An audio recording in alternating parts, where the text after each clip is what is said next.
Hi hello नमस्कार, मी आरती आणि स्वागत आहे तुम्हा सर्वांचं आपल्या चॅनलवरील अजून एका नवीन व्हिडिओमध्ये. तर इथं आम्ही सकाळी सकाळी निघालो होतो माझ्या बहिणीच्या घरी. तर मग अचानक ठरलं होतं आमचं जायचं. अगोदर होतं जायचं पण मग आज जायचं हे असं अचानकच ठरलं होतं.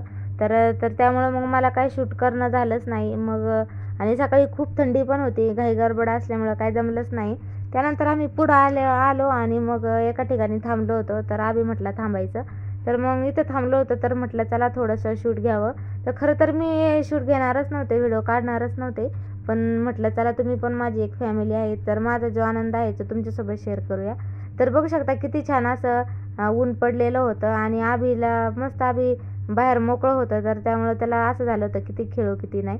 मग आम्ही थोडंसं थोडंसं थांबलो आणि त्यानंतर आम्ही पुन्हा निघालो होतो. मग तर आम्ही गाडीवरच प्रवास करत असतो दरवेळा, बसने आम्ही प्रवास करतच नसतो. तर इथं बघू शकता आम्हीने माझं हेल्मेट त्यानं घातलं होतं आणि मग मस्त आम्ही निघालो. तर त्यानंतर फायनली आम्ही 3-4 तासाचा प्रवास करून पोचलो होतो माझ्या बहिणीच्या घरी. तर हे होतं माझ्या बहिणीचं घर. मग त्यानंतर पोचल्यावर काय मी शूट घेतलं नाही. मग त्यानंतर जेवणं वगैरे झाली आणि मग म्हटलं चला थोडंसं शूट घ्यावं, तेच तुमच्यासोबत शेअर करावं. आणि इथं बघू शकता बाळ मग झोपलेलं होतं माझ्या बहिणीचं. तर आम्ही आलो होतो तिचं बाळ बघण्यासाठी. तर अगोदर डिलिव्हरी झाली तेव्हा आम्ही बाळ बघून गेले होते, पण मग त्यानंतर म्हटलं पुन्हा जावं बाळ बघायला. तर इथं बघा किती छान अशी देवांची मूर्ती होती जी की मला खूपच आवडली. तर त्यामुळे मग मी त्याचं पण शूट घेतलं. आणि त्यानंतर इथं आभीचं चाललेलं होतं मस्ती आणि बाळ इथं झोपलेलं होतं. तर आम्ही आलो तसं झोपलेलाच होता तो उठलाच नाही. तर त्याला एवढं उठायचा प्रयत्न करत होते तर उठलाच नाही तो. मग तो झोपला होता. मग आम्ही पण म्हटलं त्याला जरा झोपू द्यावं. मग छान असा झोपला होता आणि बघू शकता किती क्यूट असं बाळ आहे. आणि आभीचं बघा इथं चाललेलं होतं खालीच झोपायचं आणि हे इकडं बसलेले होते फोन बघत. इकडे टी व्ही चालू होती. आणि त्यानंतर असं आहेत. मी नॉर्मल थोडासाच व्हिडिओ केला, त्यांना सगळ्यांना काही घेतलंच नाही. आणि हे माझी आहेत क्यूट बहीण जी की माझ्या काळजाचा तुकडा आहे. तर खरंच माझ्या बहिणी माझी फॅमिली माझ्या काळजाचा तुकडा आहे. मला खरंच माझी फॅमिली म्हणजे खूप, माझ्या बहिणी तर खूप माझ्यासाठी स्पेशल आहे. आणि मग इथं चाललेलं होतं तिचं काम आवरायचं. तर म्हटलं चला नॉर्मल आपला शूट घ्यावं. बाकीच्यांना मी कुणाला घेतलं नाही व्हिडिओमध्ये.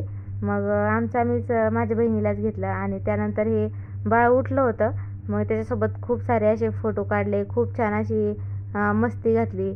एवढं छान होतं ना ते, एवढं क्यूट होतं ना. तर 3 महिन्याचं होतं, पण मग बघू शकत नाही, कोणी वाटणार नाही की एवढं हे होतं. इतकं सुंदर होतं ना ते, खूपच छान होतं.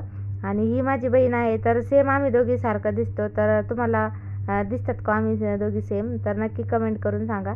तर आम्हाला जे नाही ते म्हणत असतं की तुम्ही दोघी सेम दिसता. पण ती मला म्हणते मी तुझ्यासारखी नाही दिसत आणि मी तिला म्हणते मी तुझ्यासारखी नाही दिसत. आम्हाला दोघींना अजिबातच हे होत नाही, एकमेकींसारखं दिसतो. पण आम्हाला प्रत्येक जण म्हणते की तुम्ही दोघी सेम दिसता. आणि मग इथं मग खूप छान असं आहे. नाभीचं चालले होते इथं व्हिडिओ घ्यायचं. मग बाळासोबत मग छान असं गप्पा गोष्टी मारल्या, खूप असं खेळलो, खूप एन्जॉय केलो. आणि तो एवढा हुशार झाला होता ना की खूपच असं बोललं की लगेच हसायचा. खूप म्हणजे खूप बारके मुलं खूप छान असतात ना. आणि मग खूपच छान असा. आणि बघू शकता किती क्यूट असं आहे ते, एवढं छान होतं ना. तर त्याला बघून त्याला सोडंच वाटत नव्हतं, एवढं क्यूट होतं ते. त्याला फोन घेतला ना लगेच असा फोन बघायचा तो सारखा. खूपच छान होतं. एवढं नाही त्याला ते आम्ही गेलो तसं तो झोपलेलाच होता. मग त्याला नंतर उठून घेतलं आणि मग त्याला जागी केलं. आणि बघू शकता मी तर एवढी खुश झाले होते ना. तर प्रत्येकाला वाटतं की आपण मावशी बनावं, म्हणजे मावशीचा लिंगच वेगळी असती. त्यानंतर आभी पण बोलला मला पण दे म्हणून. त्याला पकडायला पण येत नव्हतं, तरी पण म्हणत होता. त्याला पण खूप आवडतं बाळ नाही का. तर त्यामुळे मग त्यांनी पण घेतलं मांडीवर. हे पण एकदम त्याला अजिबात ओळख लागत नव्हती, एकदम मस्त राहत होतं.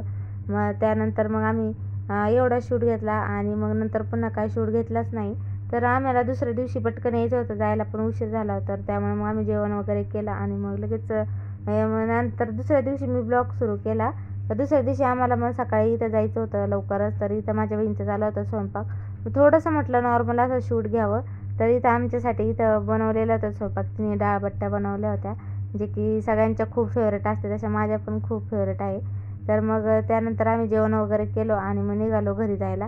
तर छोटासा मी ब्लॉग तुमच्यासोबत शेअर केलेला आहे. तर असं वाटतं मला की मला जो आनंद झाला आहे तो तुमच्यासोबत शेअर करावं. तर आणि तुम्हाला व्हिडिओ आवडल्यास लाईक करा, चॅनलला सबस्क्राईब करा. Bye bye.